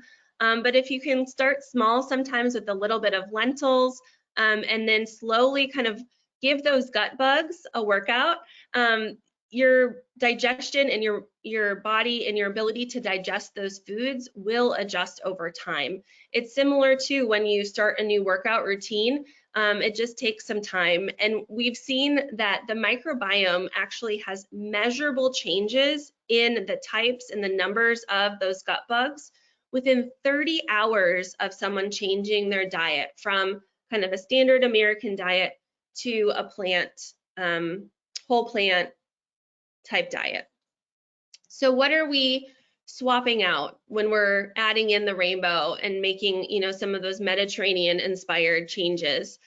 We're trying to limit kind of the white foods. So refined starches, like things made with all-purpose flour or added sugar, some of those ultra processed type foods, limiting some of the high salt foods. And then it is important to be wary, especially of high protein diets, in particular if you have kidney problems. So that would be something in particular that I would suggest that you talk with your nephrologist about if you, or your kidney doctor if you have any kidney problems, and they may have you work with a dietitian specifically. So this isn't rocket science. This is stuff you've probably heard before. You're all really smart people. You're here, you're learning, you're taking, ownership of your disease. But it's really hard to take consistent action. Our lizard brains prefer other options. And our lizard brain is kind of our survival part of our brain. And so there are a couple quick, take-home messages, and I'm kind of running along, but and one of those that I found to be really helpful is meal management. So, as a doc, I'm a mom of 3 and have a business too. Planning ahead has been crucial in trying to make these changes and slowly implement, okay, we're going to actually have 2 veggies with dinner, or we're going to have, I'm going to make sure I have lunch that I've packed instead of getting stuff from the food truck. And what you're doing when you're planning ahead, whether you're actually meal prepping or you're deciding where you're going to get takeout from, is you're using the most human part of your brain called the prefrontal cortex to plan ahead before what I lovingly refer to as the hangry lizard brain kicks in. Because the hangry lizard brain is really going to seek out things like salt, sugar, and fat. Because when we were back in those paleo times, that's what we craved, because that's what kept us alive. The other thing that I love about planning ahead is that you can think about your goals. So what do you like? But also, what could you try? And what, kind of things are you going to work towards in those goals? Maybe it is trying to eat a vegetable with breakfast, or try out a new, you're going to try kimchi this week, which is a great source of pre and probiotics, and you've never tried that before. So that's my other practical advice. And then I think we're running short on time, but mindfulness also has some great evidence behind it. Movement, however that feels good for you. Meaningful moments with your family. There's actually incredible science that community and connection with others is something we're hardwired for. And then this is my my wish for all of you is to schedule some mandatory me time, because self-care is self-preservation. It is an act of survival, And sometimes you just need like that 5 minutes to yourself. And if you write it on the calendar, sometimes that can be that little extra just to help you keep that promise to yourself, because it's really easy for us to sometimes pour from our cup until it is like not even empty, it's like on negative. So to get started, to build good habits, you want to make things obvious, attractive, easy, and satisfying. And if you're trying to break bad habits, you want to get it out of sight, make it look unattractive, make it hard and unsatisfying. I have a really hard time making donuts unsatisfying. Thankfully, we live a good 15-minute drive from my favorite donut place. And then I have a list of like my favorite books that I found really helpful in, you know, working through kind of some of the stuff, in particular. Tiny Habits and Atomic Habits is really helpful if you're looking for strategies to make some of these changes. And then I talk about some of that stuff on my podcast too. But I would love to have questions. Sorry if I went a little over. No, you're great, but we do have a lot of questions coming in, I have to say. And I do love the hangry lizard brain. I get a little hangry about 1 o'clock in the afternoon. And generally say that to my coworkers. So my now daughter it's going to be hangry. Me. That's great. That's great. Okay, so let's get started with some questions here. Thank you, Dr. Wada. Very good presentation. Our first question is, I was diagnosed with SLE lupus and 5 years later microscopic colitis and have to follow FODMAP recommendations to control it. Should I use medication to be able to eat more foods? Will I ever be able to eat dairy again at all? Dairy is a tough one. I will say vast majority of humans will lose the ability to digest dairy over the course of our life. So part of digesting dairy requires the enzyme lactase, which is made by some of our gut bugs that live, you know, in our intestines. And there are many things that can influence how much we produce of that enzyme. One is if you're not using it, a lot of times you will then stop producing it. So if you're not eating a lot, then a lot of times you don't make that. Some people will feel better if they take some lactase, which is like Lactaid, or they may be able to tolerate better like lactose-free milk or cheese, which is increasingly available. So that's kind of the FODMAP component. There are some folks that may also have other issues related to dairy, and we're still trying to crack the code on this. And we see it in particular with a condition I care for clinically called eosinophilic esophagitis. And in about 30% of cases, people will improve with taking dairy protein out of their diet. So it's not related to the lactose, which is the sugar. It's related more to the protein. And so there is probably more to the dairy question and picture that we haven't quite understood.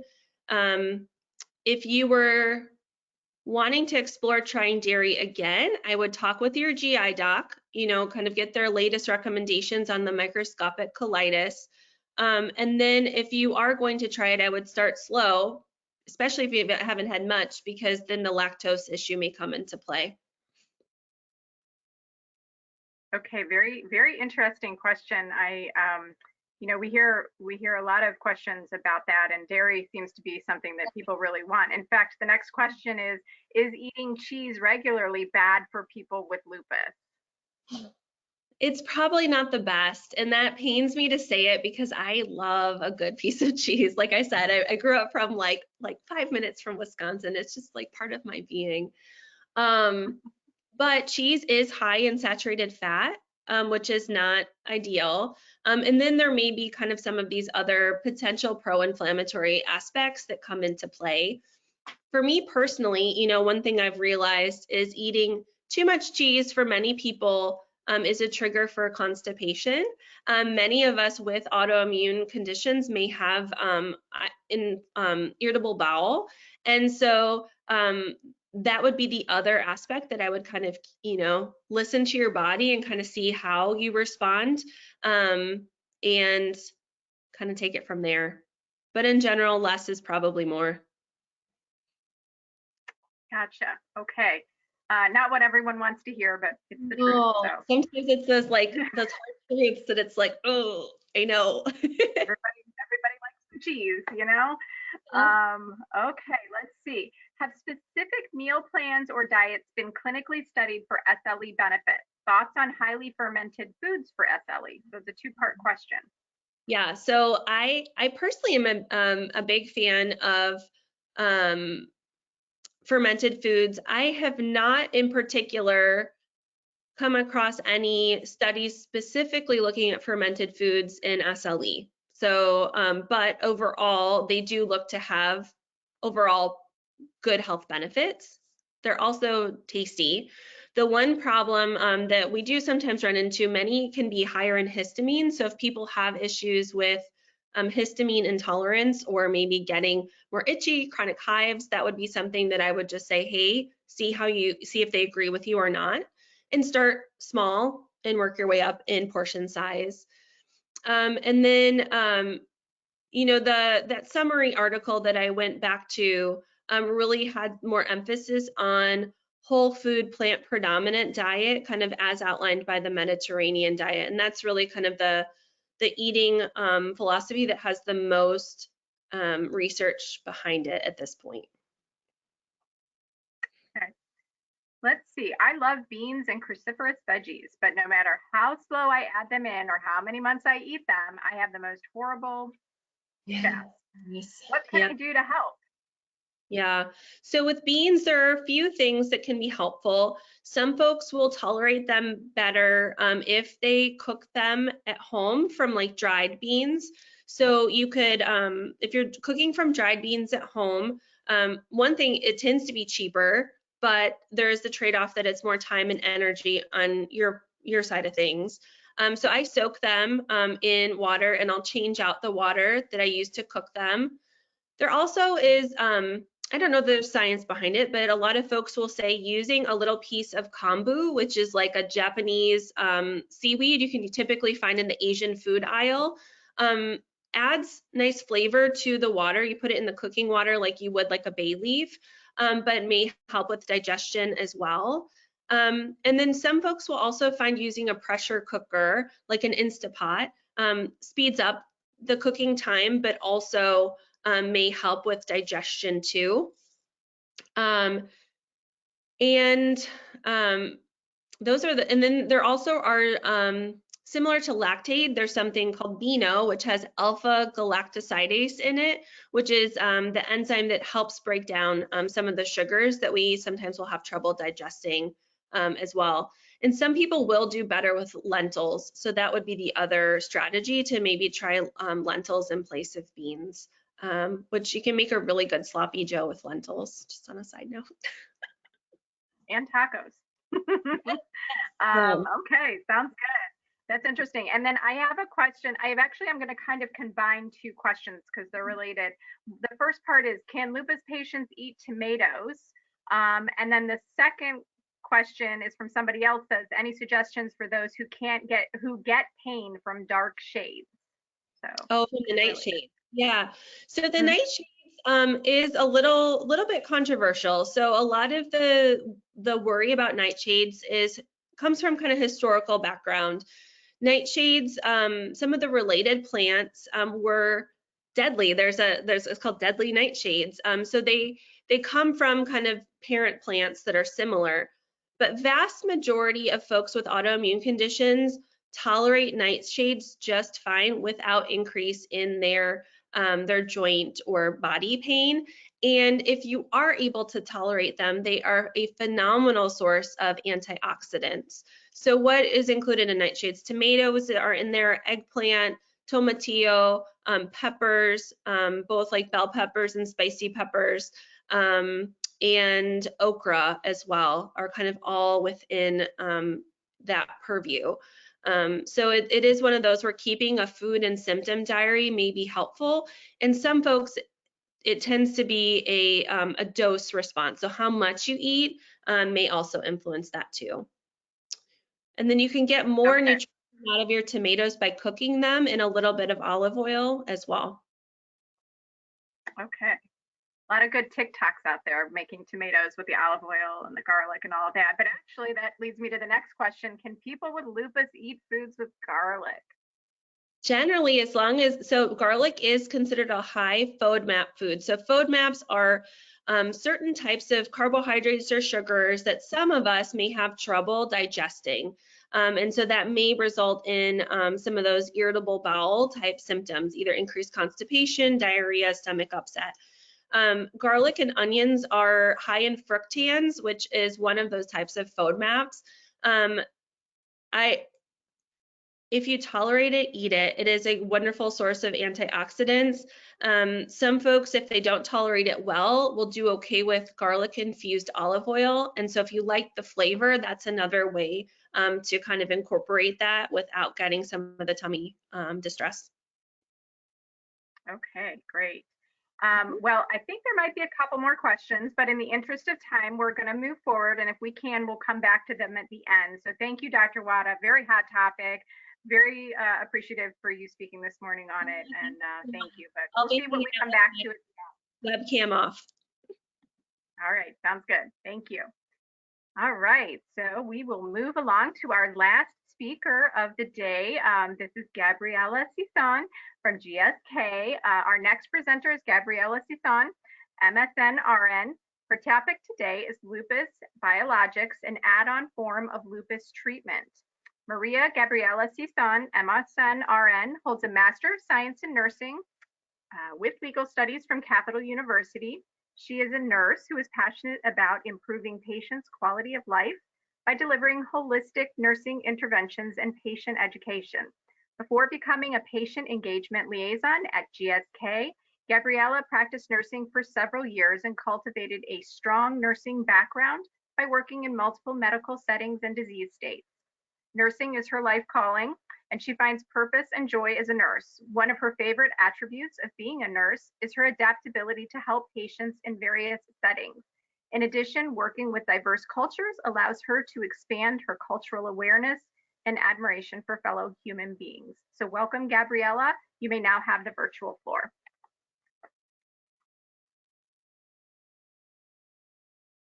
Okay, thank you. Well, thank you very much for having me here today. Today is a very special day because with the help of LFA Greater Ohio, we got to learn more about lupus from 3 brilliant doctors. So I want to thank Dr. Meara, Dr. Wada, and Dr. Lin for your time today and your contribution to the lupus community. I also have an important discussion to share about biologics as a one form of lupus treatment. But please remember that this presentation does not take the place of talking with your doctor. Okay, so there are a few main areas that we will cover today. First, we will talk through some basics of understanding lupus. Second, we will take what we learn and talk about common treatment options for lupus and treatment goals. Then we will dive into biologics. We will go through what they are and what makes them different from other types of treatments. I will also give you some details around what to expect if you and your doctor decide to start on a biologic and what that process looks like as well. But most importantly, there will be a lot of information. So if anything sparks your mind, make sure you ask me at the end of the presentation. So as we know, right now, there is no cure for lupus. Symptoms may come and go, but lupus is a chronic condition. It is a long-term disease that requires long-term treatment. That means you must commit to a long-term treatment plan with medications and lifestyle changes to help manage those long-term effects of lupus. When talking with your doctor about a treatment plan, consider the long-term effects of lupus, like side effects of treatment and damage from lupus related to that inflammation. Your treatment goals are unique to your needs and wants. The key point here is that lupus is a chronic illness with no cure. characterized by a roller coaster experience of moments when you're high during your remission and low during your flares.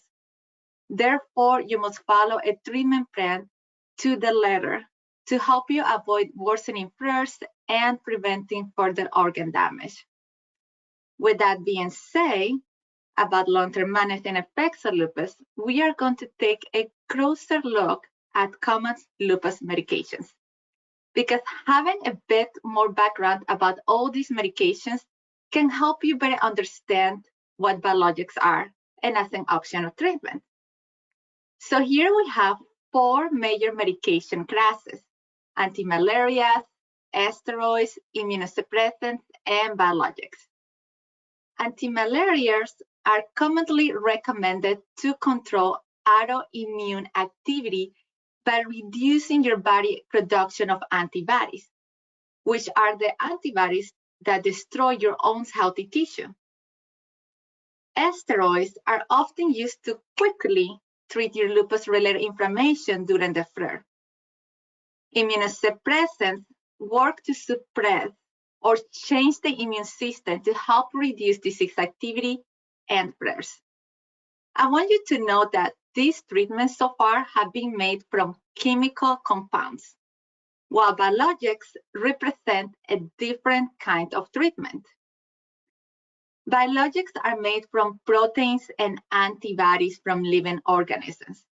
Therefore, biologics are designed to focus on specific proteins in the immune system to help reduce or inhibit your immune system attack on the body. As a result, biologics are different kinds of medications used to treat lupus.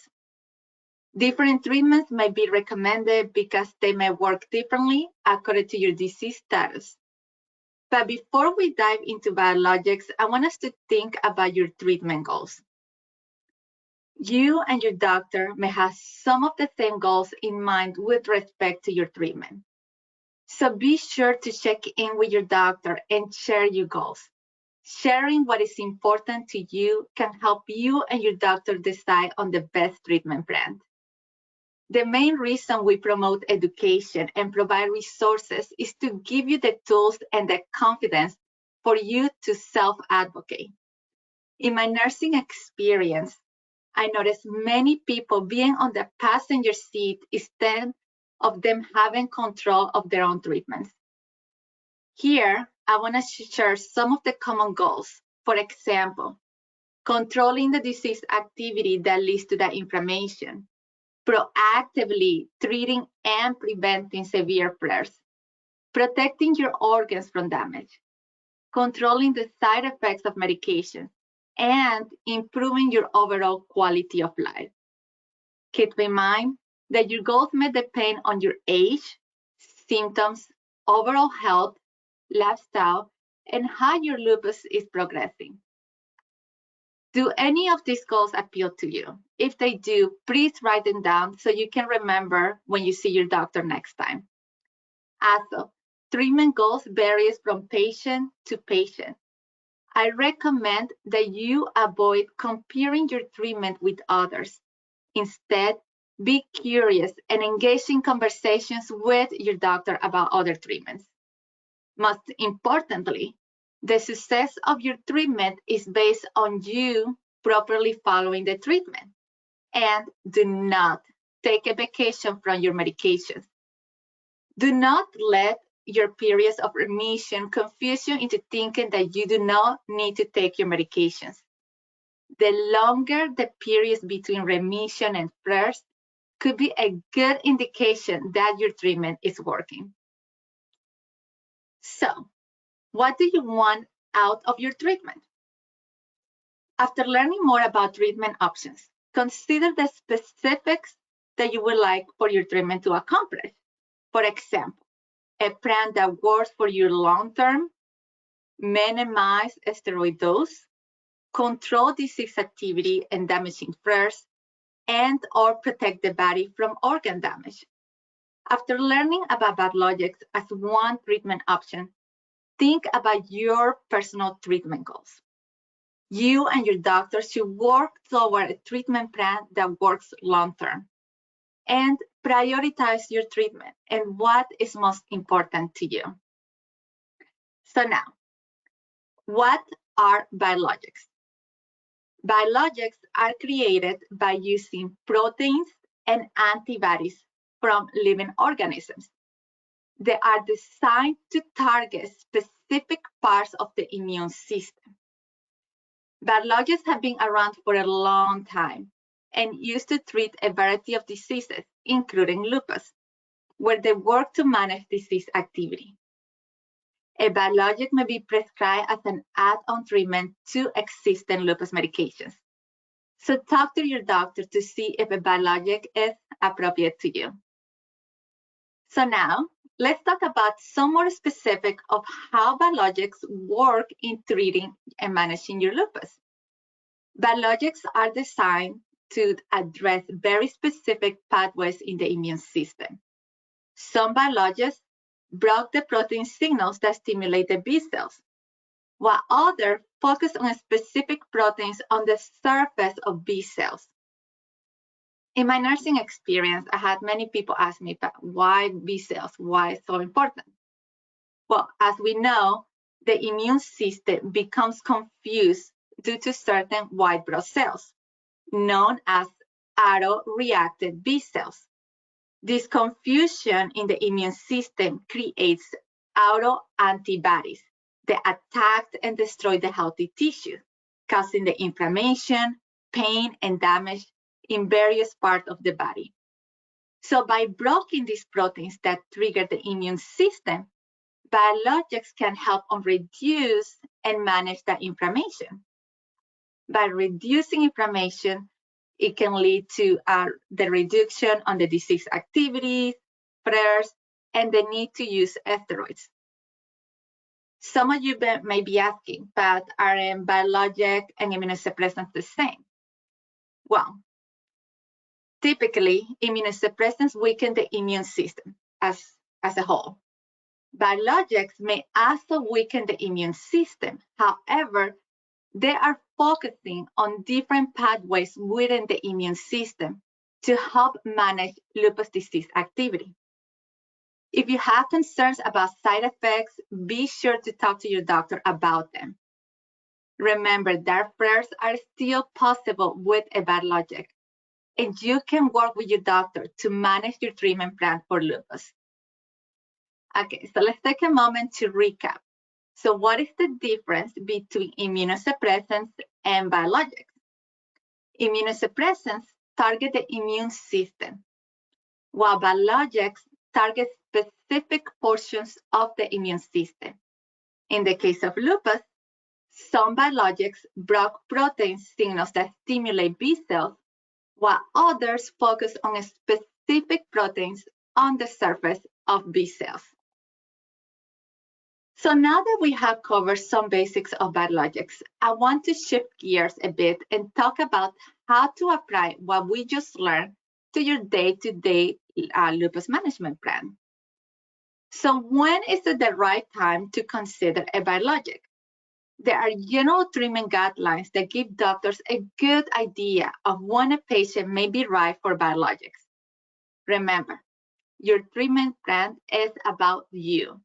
Ongoing disease and recurrent flares can have a big impact in your life. This is why it's extremely important to share as many details as possible with your doctor about your signs and symptoms during your day-to-day treatment. So I will consider, if I was you, a symptom tracking and health journaling to help you with this.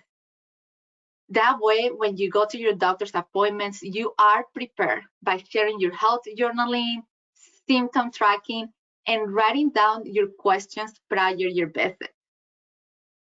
And usinlupus.com, that is usinlupus.com, we actually have a free digital symptom tracking kit to help you document signs, symptoms, and more if you need help.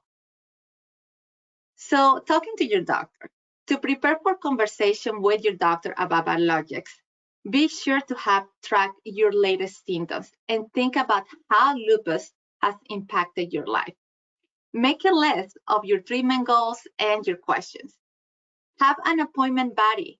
This person can come along to help you take notes and keep track of questions. Before you go to the appointment, it is important to practice what you want to say so you can have the best use of your time. You can also ask to schedule an appointment with your provider's biologic coordinator or nurse to review the treatment schedule and talk through any questions you may have.